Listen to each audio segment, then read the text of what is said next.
রবিবারের দুপুর আর তার সঙ্গে বৃষ্টি ভেজা ওয়েদার, তার সঙ্গে যদি পাওয়া যায় এরকম গরম গরম ঝরঝরে ফ্রাইড রাইস আর সঙ্গে চিকেন কষা, তাহলে দুপুরটা যেন একদম জমে খেয়ে। তো চলো এইরকম পারফেক্ট ঝরঝরে ফ্রাইড রাইস কীভাবে বানালাম সেটাই তোমাদের সঙ্গে আজ শেয়ার করব।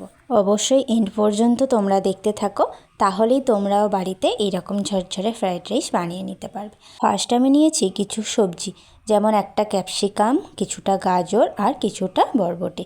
যেহেতু আমি বিনস পাইনি এখন, তাই বরবটি নিয়েছি। এবার এগুলোকে সামান্য একটু হলুদ আর একটু লবণ দিয়ে ভেজে নিয়েছি। খুব বেশি কিন্তু হলুদ দেবে না, না দেওয়ার মতো একটু দিতে হয়, কারণ কোনো কিছু ভাজার সময় হলুদ ছাড়া ভাজতে হয় না তাই।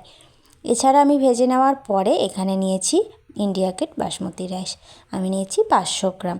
এবার চালটাকে 3-4 বার একটু জল দিয়ে দিয়ে ভালো করে ধুয়ে নিলাম।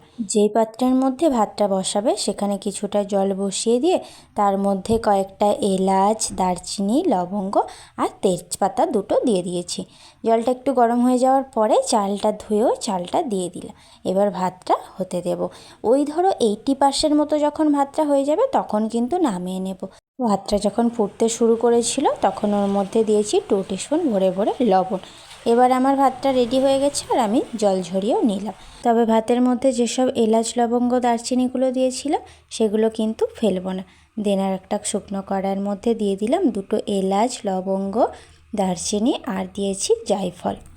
হালকা নাড়িয়ে চাড়িয়ে এগুলোকে ভালো করে গুঁড়ো করে নেব। এবার চলো মিক্সড করার পালা। একটা বড় গামলার মধ্যে দিলাম 1 টিস্পুন ঘি। যেহেতু ঘিটা আমার গলানো ছিল না, তাই গ্যাসের ফ্লেমটা হালকা একটু রেখে আমি ঘিটা দিয়ে কাজু আর কিশমিশটা দিয়ে একটু নাড়িয়ে চাড়িয়ে গ্যাসটা বন্ধ করে দিয়েছিলাম। এবারে ভাত, ভেজে রাখা সবজি আর যে গুঁড়ো করা মশলাটা ছিল সেটা দিলাম।